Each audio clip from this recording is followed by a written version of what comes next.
नमस्ते। स्वागत है आपका डिवाइन यात्री पर। आज मैं लाया हूँ आपको कच्छ की खाड़ी के समीप बसे अद्भुत शहर द्वारका में। गोमती नदी और अरब सागर को जोड़ता आस्था और इतिहास का प्रतीक द्वारका। द्वारका भारत के 4 धामों और सप्तपुरियों में से एक है। कहा जाता है कंस के ससुर जरासंध के बार बार मथुरा पे हमला करने की वजह से श्री कृष्ण पूरी प्रजा के साथ सौराष्ट्र चले आए और यहाँ द्वारका नगरी बसाई। यहाँ श्री कृष्ण ने 36 साल राज किया। उनके वैकुंठ गमन के बाद उनके पौत्र वज्रनाभ ने यहाँ सर्वप्रथम मंदिर बनवाया। यहाँ आपको पद्म, गदा, शंख और चक्र लिए भगवान के चतुर्भुज रूप के दर्शन होंगे। मुख्य मंदिर में प्रवेश के 2 द्वार हैं। पहला मोक्ष द्वार जो द्वारका नगर की ओर का द्वार है और दूसरा स्वर्ग द्वार जो गोमती घाट की ओर का द्वार है। गोमती घाट से आपको 56 सीढ़ियां ऊपर चढ़नी पड़ेगी मंदिर जाने के लिए। अब बात करते हैं द्वारका कैसे पहुंचे। अगर आपके शहर से द्वारका के लिए डायरेक्ट ट्रेन है तो बहुत अच्छा। यहाँ से मुख्य मंदिर केवल 2 किलोमीटर दूर है। ओखा तक जाने वाली सारी ट्रेन्स द्वारका होकर के ओखा जाती है।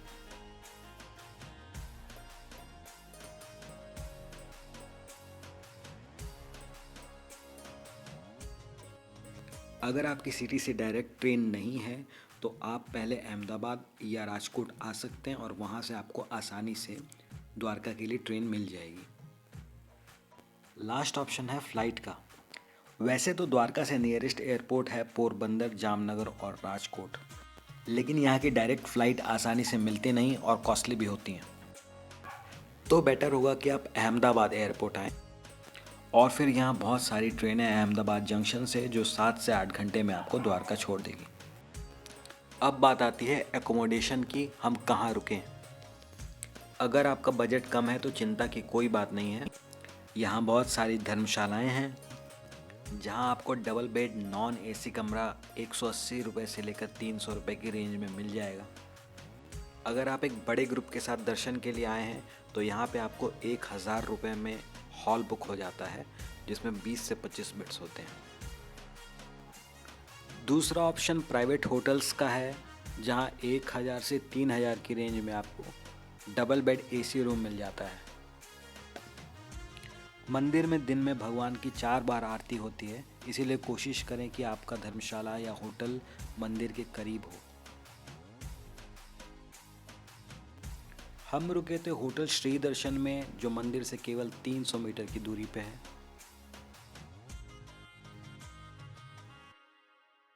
यहाँ पे शुद्ध शाकाहारी खाना आपको हर जगह आसानी से मिल जाएगा। अब बात करते हैं यहाँ दर्शनीय स्थल कौन कौन से हैं। सबसे पहले मैं यहाँ बता दूँ आपको कि यहाँ दर्शनीय स्थल घूमने के 2 मुख्य साधन हैं। पहला नगर पालिका की बस, 2 बसेस हैं। पहली मॉर्निंग में 8 बजे, दूसरी आफ्टरनून में 2 बजे। इसका किराया सिर्फ 100 रुपये है। यह आपको रुक्मिणी टेम्पल, नागेश्वर ज्योतिर्लिंग, गोपी तालाब और बेट द्वारका से वापस घुमा के लाती हैं। टोटल आपको 5 घंटे लगेंगे। दूसरा साधन है प्राइवेट कैब। प्राइवेट कैब से आपको 1500 से 1600 रुपये लगेंगे। अगर आप नागेश्वर ज्योतिर्लिंग में पूजा अर्चना करना चाहते हैं तो कैब का ऑप्शन आपके लिए बेस्ट रहेगा, क्योंकि कई बार वहाँ काफ़ी भीड़ होती है और बस वाले काफ़ी हड़बड़ी मचाते हैं। अगला पड़ाव है रुक्मिणी जी का मंदिर।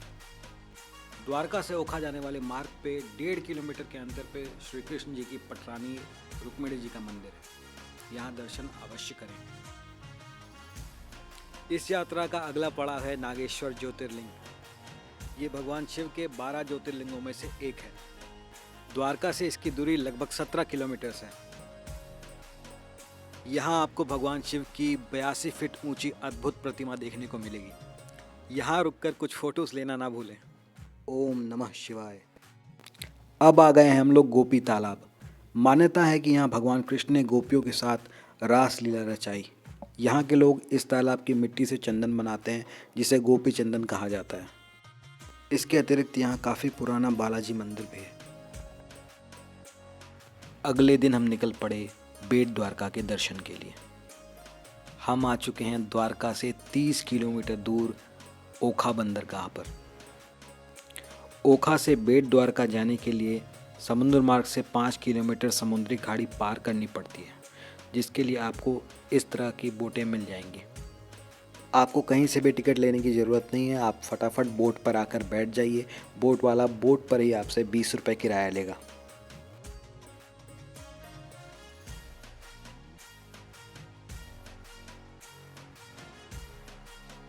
सो फाइनली हम पहुंच चुके हैं बेट द्वारका। आगे थोड़ी चढ़ाई है, आप चाहें तो ई रिक्शा ले सकते हैं।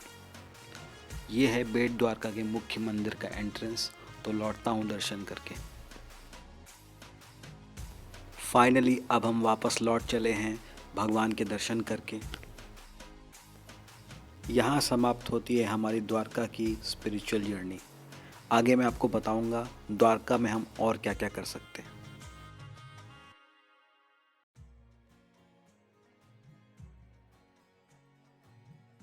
ये है द्वारकाधीश मंदिर से 14 किलोमीटर दूर शिवराजपुर बीच। आप यहाँ चाहे तो स्कूबा डाइविंग कर सकते हैं। यहाँ स्कूबा डाइविंग के लिए जो चार्जेस हैं वो है 2500 रुपये। नीचे दिए लिंक से आप स्कूबा स्लॉट बुक कर सकते हैं। और हाँ, द्वारकाधीश की आरती और दर्शन का समय नीचे डिस्क्रिप्शन बॉक्स में दिया हुआ है। तो यहाँ पूर्ण होता है हमारा द्वारका का सफ़र। अगले भाग में मैं आपको ले चलूँगा सोमनाथ। तब तक प्लीज़ लाइक कीजिए, कमेंट कीजिए, सब्सक्राइब कीजिए और शेयर तो ज़रूर कीजिए। Thanks for watching. Good bye.